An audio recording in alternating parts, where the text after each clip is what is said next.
Hi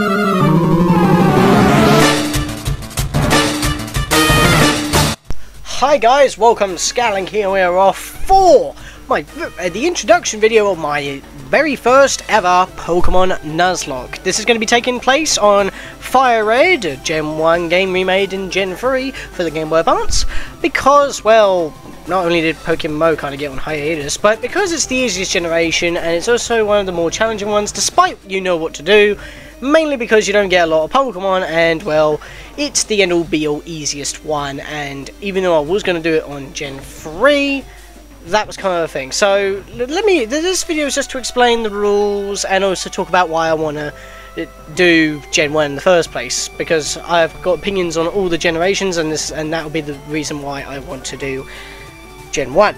So the reason why I wanted to do Gen 1 is because, as we all know, PokéMMO went on hiatus, as we already know, and we don't know when it's gonna come back, because until Kieran eventually does get a new computer and he decides to say, hey, let's continue PokéMMO, I've got a new computer, we can continue. It's like stuff, I don't know, but you know, that's one of the reasons why I want to do Gen 1, so at least then I have a completed Gen 1. It just doesn't feel right to have a hanging project on my channel, so I thought, well, if I'm doing the challenge, I might as well go through the region that we had to stop partway through. We didn't get very far anyway, so I don't know. But of course it's still going to be different, because Pokémon is of course more competitive play on building teams while going through the game, while this is more like just trying to survive. And going back to the explanations of why I want to do different generations as well, I didn't want to do Gen 2 because it's way too long, and I don't want to be doing my first Nuzlocke that takes forever to actually fully complete successfully, because if I lose way too early, then I'll be like, oh, my first Nuzlocke, I come this far, and it messes up. It could still happen. It could still happen in Gen 1, but in Gen 2, it's like just so long, it's not really...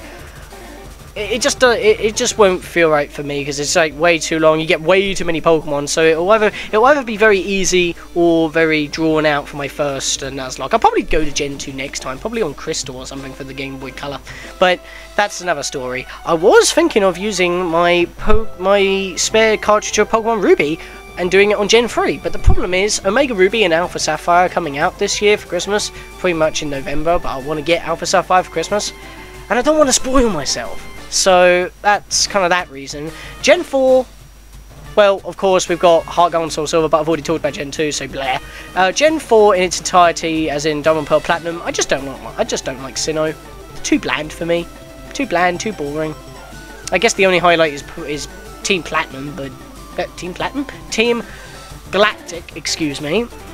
Gonna get moaned for that. And, well, I don't know. I just don't like Gen 4. I like the Pokemon, but at the time when I was playing it, I was just giving it a shot, to be honest. I still got the game because I had the Manaphy event running on my... I had the Manaphy egg just sitting on my Pokemon Ranger, and I wanted to transfer it, and I didn't want to waste it, so I thought I'd get the game and continue. And even though I did beat the game, and I kind of enjoyed it once I got to the after game, it was a bit meh, so I don't know. Plus, it was good for me to get through Pokemon Battle Revolution.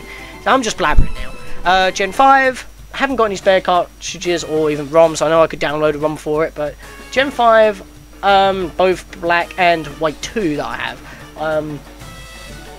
I don't feel like doing them right now, because it's not like I recently beat them, but I beat them in like the past year or so, and it's not like, oh, I want to go back to that right now, because it's like, oh, it's because so many games are coming out. I don't want to be bogging myself down. And Gen 6, even though it was great, I don't know. I think it'll just break my heart if I had a Hone Edge, and then it'll just kill me. So yeah, that's my Gen 1. That's the reason why I want to do Fire Red.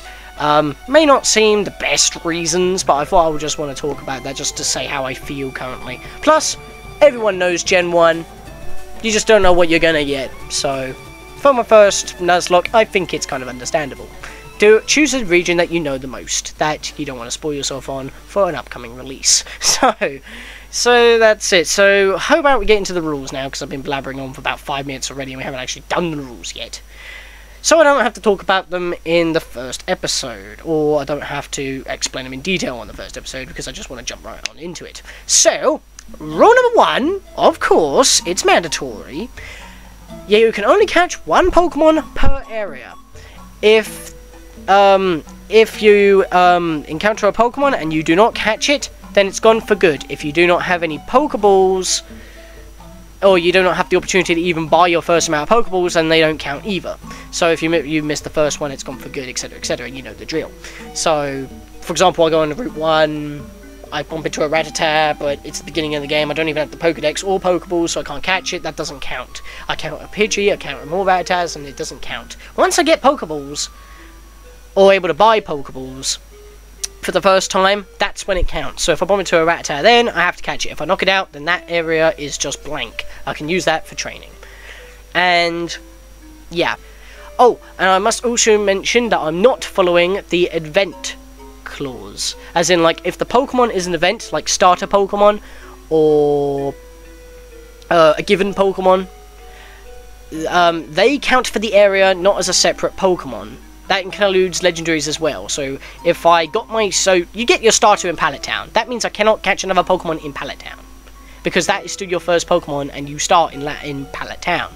But to make it a little bit easier on myself, and because I think it will be more well worth it, I'm going to use some clauses for this rule. They're optional, but I'm going to use clauses. So, clause number 1 for rule number 1 is the duplicate clause. I'm not allowed to catch the same Pokemon twice. If it's marked with a Pokeball, I cannot catch it again, and if it's my first encounter on a route, I can skip to the next encounter to see if that Pokemon has a Pokeball in its name or not. If it doesn't, I can catch it. So, if I already had a Rattata in my Pokédex, and I encounter another Pidgey on a new route, I do not have to catch that one. I can go to another Pokemon and catch that one. However, I am not going to follow the species clause, which is if you have a Pokemon in a certain evolution line, I cannot catch the other one. Because there's limited Pokemon in Gen 1, especially when you're just going for the main game, which is 150, so you definitely want your options quite wide. And there are a lot of evolution lines, obviously, because, you know, that was kind of one of the main things about Pokemon at the time, so Gen 1's going to be quite heavily focused on evolution. So if I had species clause, that would be an issue, because I would have like a Spearow, and then all of a sudden I have a Spearow, then I encounter a Fearow, and I'm like, oh damn, I can't catch this because of species clause, but I can. So even if I lose my Spearow later on, and it doesn't evolve at the time, and I encounter a Fearow, I can catch the Fearow. So yeah, no species clause. So that's another thing. Just thought I'd mention that. And then we have another clause, just in case on the one-off chance it might happen. Even though it probably won't, I'm going to include shiny clause. That means if I bump into a shiny Pokemon, it does not count for the team, but I can still catch it because it's a shiny. Just because it's a shiny, I'm allowed to catch it. So if I bump into a shiny Pokemon, I catch it. Like I said, it's just there on the one-off chance I catch it. If I bump into a shiny, it's not going to be part of the team, so therefore it's not going to get killed, and I'll have to release it because that would just be stupid. Even if I'm low on Pokemon, I still cannot use it no matter what kind of Pokemon it is. And if the shiny Pokemon is the first capture on a route, I am also allowed to catch a new Pokemon for that route because shiny doesn't count. So, yes. So, for the first rule, just to a little overview because it's a little bit confusing now. First rule, can only catch Pokemon every area. If it's dead, it's gone for good. I am following the duplicates clause and the shiny clause. I am not following the event clause or the...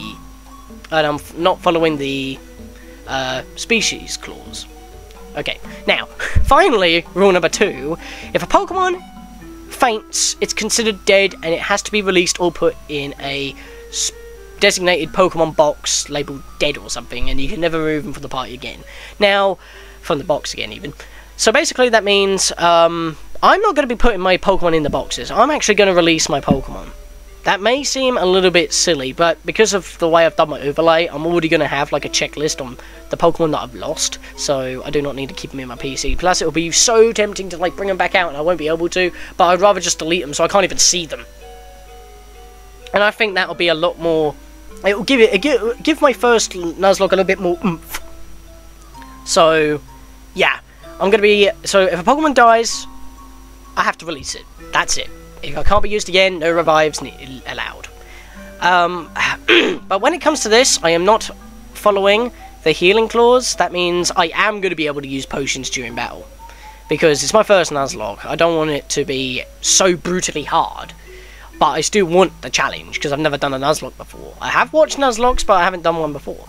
So that's kind of my reason for that. So, following rule number 2, not having any clauses. Now, obviously, once again, required rule number 3, you must nickname every Pokemon you catch. I'm not the best nicknamer in Pokemon. I am not the best nicknamer in Pokemon. I'm crap at giving nicknames to Pokemon. They could be generic, they could be stuff I've heard off of YouTube, like, I don't know, the King Nappy's Shaniqua, but that doesn't sound right to me. I like the name, but it doesn't sound like something I would use. Probably Drax if I do get a Tyranitar or something, but this is Gen 1, so I'm not going to get that. And I'm not doing a randomizer Nuzlocke anyway, so that's another thing. So, yeah. I don't know. I'll have to rack my brain when it comes to nicknames. I'll probably have to cut out waiting times, because otherwise we'll be just sitting on the same nicknaming screen for 10 minutes, and we don't want that, so... Okay, now, rule number 4, no hiding of screen deaths. This is kind of my own little rule. Basically, this means that I have to show any grinding sessions. But I won't be doing, like, what I did with them in PokéMMO by just talking to Kieran during normal gameplay, because one of us could be making progress and the other one could just be doing level grinding. That's kind of the reason why we can't skip or do level grinding off screen or speed it up, because of reasons. But for this, even though... basically, if I did grinding off screen, people would be like, oh, you might have lost a Pokemon, but it doesn't count because we can't see it, and you might just play it off as you didn't. So, I'm going to show all the grinding on screen in a speed-up kind of session or whatever, and I'll also be recording commentary through it, but, so if anything bad does happen, I can, like, slow down the video back to normal, and hear me chime in at the right point, because I might have, like, an inexplicable Pokemon death during training. But I doubt that's going to happen, because I don't die that often to training. I normally just push my Pokemon until they get knocked out. I'm just going to have to remember that I can't do that. So it might be just beat a Pokemon, go back to the Pokemon Center, beat a Pokemon, go back to the Pokemon Center. Obviously, you're going to be abusing Pokemon Centers, so that's kind of a rule in Nuzlocke. So yeah, all level grinding's doing on screen. I might have to change how I worded the rule on screen or something, but yeah. So all level grinding's done off screen. The usual Pokemon Nuzlocke rules, and I think that's pretty much it. Sorry for blabbering your ears off and being a little bit confusing here and there, and just telling you my opinions on why I'm doing Fire Red as my Nuzlocke. And I'll be using an emulator, because my only Fire Red cartridge that I have is pretty much my PokéMMO file, but I've been duplicating it for the purpose of the bonus episodes if we ever get that far, but now it's probably not going to happen for quite a while. I'm a little bit disappointed that I can't use actual hardware to do it, but it is what it is.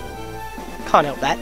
So, in the next episode, we will start Pokémon Fire Red Nuzlocke. See you guys then.